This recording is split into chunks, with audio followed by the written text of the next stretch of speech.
Good morning, folks. Welcome to That's My Farm. I'm Jim Shroyer, your host, and we're in luck because we're in Riley County, and we're going to be talking with Dr. Curtis Thompson, our weed extension specialist, about corn and sorghum herbicides and what's new. So you're going to want to take notes, get your piece of paper and pencil, and we'll be right back after these words from our sponsor. See you in a minute. Closed captioning brought to you by Ag Promo Source. Together we grow. Learn more at agpromosource.com.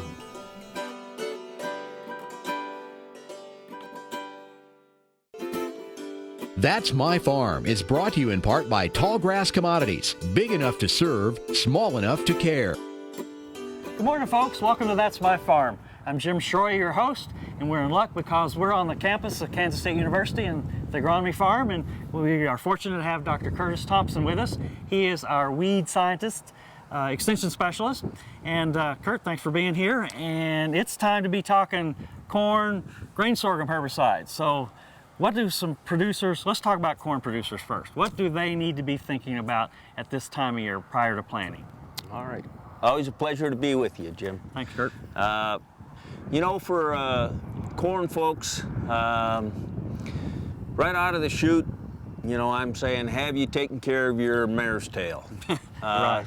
And a lot of times, of course, we have recommended fall application, and if that hasn't happened, we want to get after this mare's tail very shortly, because once mare's tail starts to bolt Out of that rosette, it Right. becomes increasingly difficult. And to be honest with you, the larger that rosette gets, the more difficult it is to control. And so a reasonably simple fix ahead of corn, throwing in 8 ounces of dicamba or banville of some sort. And if you have annual grasses out there, throw in some glyphosate in the mix and get things cleaned up. Now there's potential to also add some atrazine for residual control, and you know what that can help us out with is as we move into April, depending on how warm we get, the pigweeds might start coming, and having some residual product in place can benefit, like atrazine, can benefit that as well. Okay. What about in the western part of the state, producers need to be thinking about? Well, of course, in the western part of the state, our major weed, well, we have a couple of them. One is Palmer amaranth, and the other is kochia. Now, kochia is a very early germinating weed. Right. We actually saw a few kochia plants coming up in late February. And so, to be honest with you, I'm hoping that the corn guys already have some herbicides in place that they put on. Either could have been in November, December, January, or February. If they haven't done it now, they're probably going to be dealing with kochia post-emergence. Right. And we have put out a lot of different experiments on kochia at this stage of the ball game when it's up and growing, and even quite small, and haven't necessarily been as successful as I think we should be, regardless of the chemistry that we've used. So, like I say, I'm hoping they've got something out early. Kurt, hang on a second. We've got to take a break here, and you folks at home, hang on as well. We'll be right back after these words from our sponsors. Buying a car shouldn't be this hard. And at Brown Chevrolet Buick in Wamego, it isn't. It's actually awesome. Whether you want a new or used car or truck, Toby's team can make the deal. Even if you want to custom order a new car or truck, Toby's team can make the deal. See Toby's team at Brown Chevrolet Buick in Wamego. We're awesome. It's time, the Great Bend Farm and Ranch Expo, April 6th, 7th, and 8th in Great Bend, Kansas. Horse training demos and Expo 3 all 3 days. Ebert Ranch Shoot AI demonstrations will be April the 7th at 1 p.m. K-State speakers all 3 days. Over 700 vendors, 80 acres of exhibits. That's April 6th, 7th, and 8th. Corporate sponsors American Hat Company, Great Bend Co-op. Go to starexpos.net for more information. think Blueville does a great job of being educational in nature. They answer people's questions. They do it willingly. So we really appreciate that up close and personal approach that they have and how well they listen to their customers and respond to their needs. And they're very prompt with things that we need to have done. And so we're very pleased with the service. It's kind of a one-stop shop for all of your gardening and landscape needs. To see this show and past episodes of Ag AM in Kansas, go online to agaminkansas.com. That's My Farm is brought to you in part by Tallgrass Commodities, big enough to serve, small enough to care. Welcome back to That's My Farm. I'm Jim Shroyer. With us we have Dr. Curtis Thompson. And Kurt didn't run off during the break, and I'm glad you did neither at home. Kurt, we were talking about little issues with in corn of kochia and mare's tail and pigweed. Let's talk a little bit about sorghum. All right. This is going to be real short, huh? This is going to be a little shorter because we talked about, from the standpoint of mare's tail, we need to get our 8 ounces of dicamba out, and it's ditto. Ditto on what we said on sorghum. All right. What we said before. Now, is there a time frame? It's the same time. You know, corn is planted earlier than grain sorghum generally. Is there a time frame, or do we have to go by the size of the weed and not necessarily a the calendar? For mare's tail, it absolutely is the size of the weed, and so that's why we need to be getting after mare's tail, whether it's a head of corn, whether it's a head of sorghum, or whether it's a head of soybeans. Right. If they haven't done anything up to this point, you know, those rosettes are sitting in there now, maybe an inch in diameter, and we need to get after them. Okay, Kurt, what about kochia and Palmer amaranth in sorghum? Okay. You know, with sorghum, kind of like we talked corn. with corn, atrazine and dicamba type of product, hopefully they have that down early. We've seen that do an excellent job holding kochia into May. The other concern, of course, is Palmer amaranth and all of the glyphosate-resistant Palmer amaranth that we're dealing with. And so, because sorghum is planted later, there is a window in there that dicamba atrazine is going to run out. And we really need to have something in place early May, okay, to keep that Palmer amaranth from coming up. And I'm assuming that the atrazine dicamba that was put down early is going to hold up to about the 1st of May.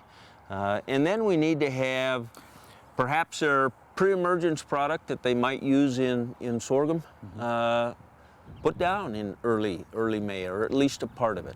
So you're saying before planting then? Well before planting. Okay, so this is different than with corn because you put down the pre-emerge at corn planting time, which is earlier. That's correct. Right, yeah. okay. But if you're not planting your sorghum till the 3rd week of May, there might be a lot of Palmer amaranth that does come up. And that can be a problem in managing that if We it's don't want to give it a head glyphosate-resistant. start. And that's right. Yeah, Yep. I can see where that could be. It can be a problem. Yes. Be a problem. Absolutely. Now we can, if they have had some small pigweed come up, you know, we can use products like a sharpen atrazine, verdict atrazine, as a pre-plant burn down. But again, we want to have those pigweeds small Right. in order for that to work effectively. And that can work ahead of grain sorghum. Kurt, we got to take a break. Folks, stay with us. We'll be right back after these words from our sponsors. See you then. Grain sorghum is one of the most important cereal crops worldwide, and Kansas leads the nation in its production. Over the years, sorghum has been either exported, used in animal feed domestically, or for other industrial uses. Recently, its use in the ethanol market has seen tremendous growth, with 30% of domestic sorghum typically going to ethanol production. Kansas Grain Sorghum is committed to sorghum research, market development, and education. Learn more at ksgrainsorghum.org.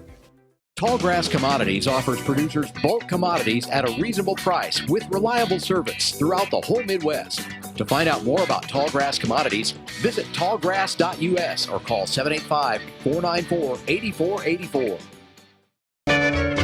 Ag Promo Source is a unique group of marketing specialists with one mission: help your ag business grow. Each affiliate has their own area of expertise, and they work together to bring you advice, products, and services. To get started, visit agpromosource.com. Ag Promo Source. Together we grow. Kansas Farm Bureau, the voice of agriculture, represents grassroots agriculture. The state's largest and most powerful farm organization stands up for its members through leadership development, agriculture education, legal defense, environmental advocacy, farm safety, and risk management. Members also enjoy money-saving benefits. To join our organization today or to learn more, go to www.kfb.org or find us on Facebook and Twitter. That's My Farm is brought to you in part by Tallgrass Commodities. Big enough to serve, small enough to care. Welcome back to That's My Farm. I'm Jim Shroyer, and with us we have Dr. Kurt Thompson. Curtis, we've talked about some, old chemistry in some of the weed control that we've had so far. So I do know there are new products coming out. So kind of enlighten us on some of the new products for corn and sorghum. Okay. Well, actually, when we start looking at new products, okay. New names, maybe? In many cases, some of the active ingredients have been around for some time, right, but it's a different combination or a different ratio. And in some cases, they may bring some different things to the picture. One new chemistry that came out from Syngenta does have a new chemistry in it. That is Acuron. It has Acuron. Acuron. Okay. That is basically their Lumax plus another HPPD inhibitor, bicyclopyrrone. And so the Lumax already is a premix of S-metolachlor, atrazine, and Clisto. Right. And Clisto is the HPPD inhibitor. But by putting the bicyclopyrone into the mix, we see that Acuron has perhaps a little more activity on some of the large-seeded broadleaf weeds. So you'll see a little better control of things like velvet leaf, morning glory, giant ragweed, common cocklebur, those types of weeds, where if you just used a straight Lumax, you may see some of those large-seeded weeds slipping through. So it does have a nice fit. Statewide? Statewide. And the price of Acuron is at a very competitive level with Lumax. In fact, I think growers can use that 2.5 quart rate cheaper than they can the Lumax rate. So, I've been telling farmers if you have the choice of Acuron or Lumax, use Acuron. That is for corn only. That is not a sorghum product. Okay, I was going to ask you that. Yes, Lumax is both corn and sorghum, but Acuron is only corn. And there's no pH problems? Well, we always have a little more activity on higher pHs anytime we have these HPPD inhibitors and the atrazine. And so that just means we get a little more weed control under some higher pH situations. Now there is issues if you get too light of soils. Sandy soils, we could have some problems. Okay. Yep. What else? What else new? Okay, we've got that basically is the new chemistry. Okay. Now everything else is maybe some tweaks. For example, Bayer has their Diflex, and Diflex is basically a clarity with a safener.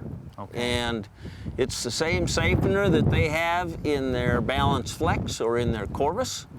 And so it actually safens the Banville component, both pre-emergence and post-emergence. And so when we use dicamba in corn, we can see all that goosenecking. Right. Well, like BASF status, when you spray it on, corn's got good tolerance. Okay, good. So Let's hold on right there. We've got to take a break. Folks, you stay with us. We'll be right back after these words from our sponsors.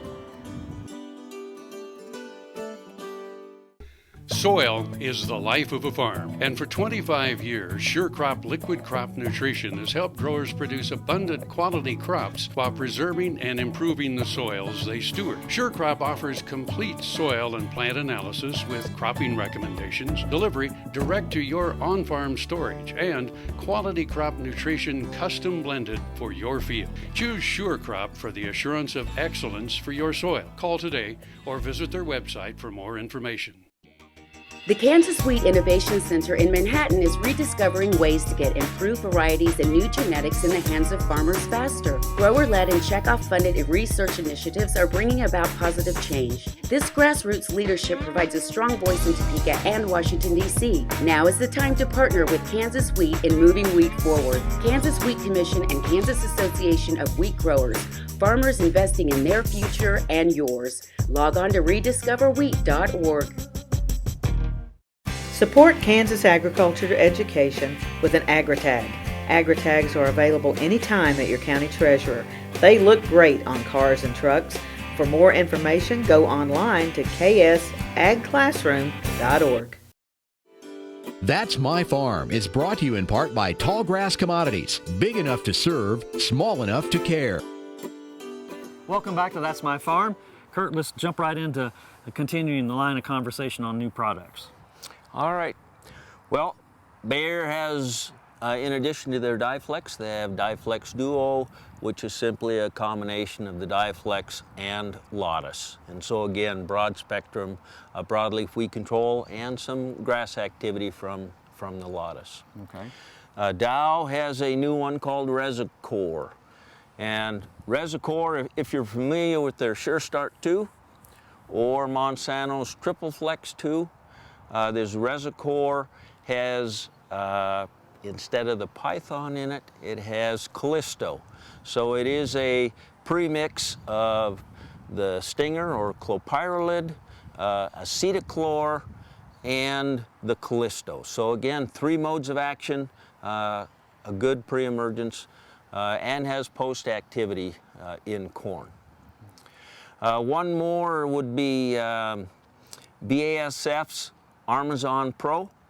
We're kind of leaning toward extended residuals when we spray post-emergence. Armazon, of course, is an HPPD inhibitor, and the Pro part is an addition of Outlook to the mix to extend the residual control of palm amaranth and annual grasses like crabgrass.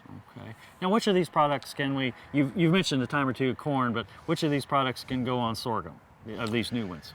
Well, I'm afraid there isn't any of those products at this point. And sorghum, brand new products,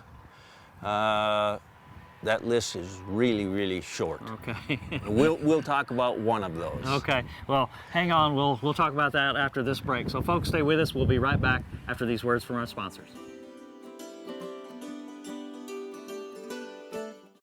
Next time you see a beautiful field of corn, reach out and thank the farmers who work tirelessly to raise corn for livestock feed, renewable fuels, and exports to feed a growing world population. The farmers on the Kansas Corn Commission work for Kansas Corn with grower-funded checkoff dollars that support foreign and domestic market development, research, promotion, and education to expand opportunities for Kansas farmers. To learn more, visit kscorn.com. I dug trees by hand for years and years and years. In the process, I wore out my rotating cuff. But when I learned about this process, I thought if there's a way to get rid of this pain, then I want to do it. So we did it, and it worked. And I'm not going to go out and dig trees with a shovel anymore, but I can do the things that I want to do now.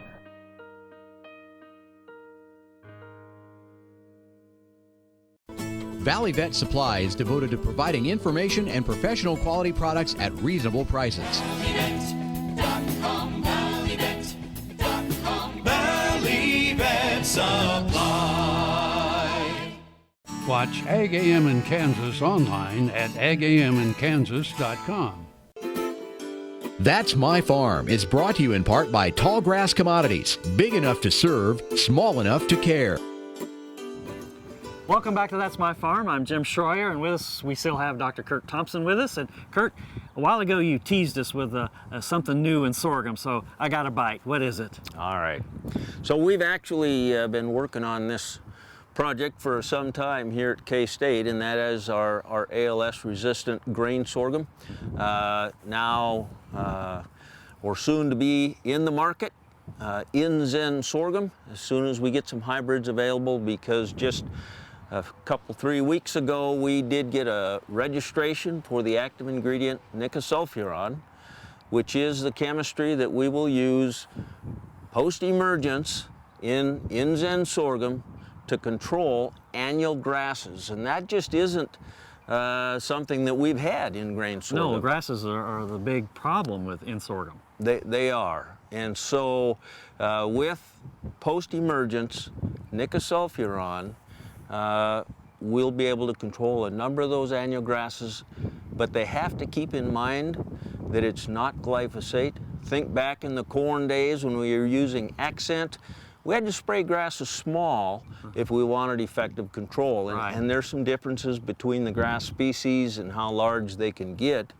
But just a rule of thumb is if you never let these grasses get more than 2 inches tall, you're going to have a chance at getting them controlled. But they clearly will help out with things like, well, volunteer wheat, barnyard grass, crabgrass, witchgrass, fall panicum.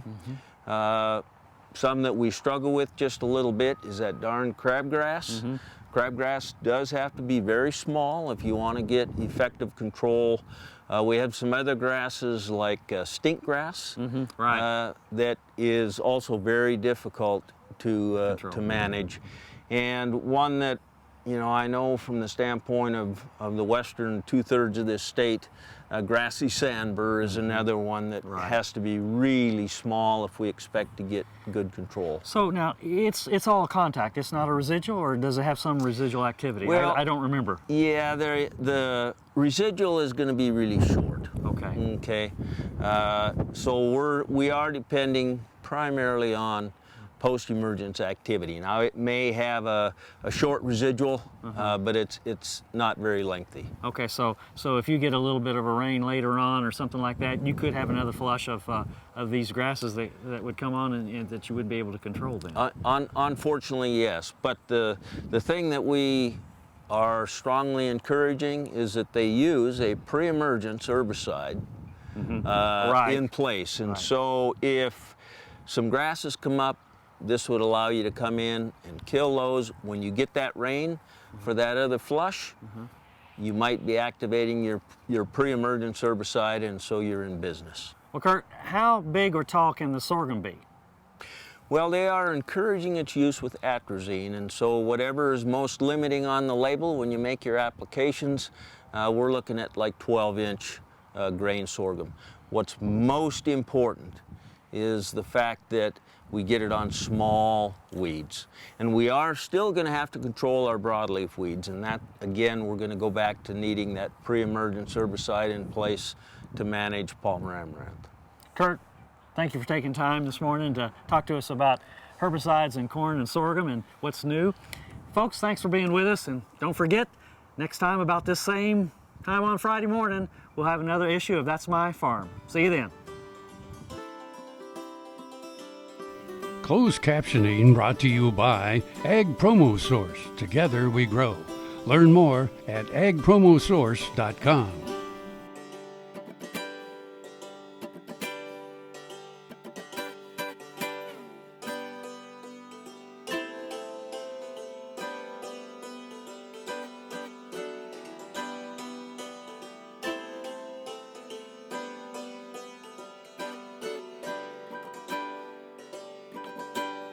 To see this show and past episodes of Ag AM in Kansas, go online to agamинkansas.com.